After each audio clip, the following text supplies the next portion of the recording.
Hi, in front of me is Xiaomi Redmi Note 9T, and today I would like to show you how you can open up in pop-up view on this Xiaomi.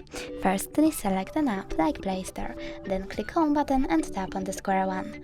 Now you need to hold your app and choose this icon in the middle. As you can see, now I can use my app in this little window over here. If you want to move it around, hold this line over here and drag it whenever you want to. If you want to make it bigger, you need to hold the bottom line and drag it. Come on. Drag it down. If you wish to go back, just click Home button.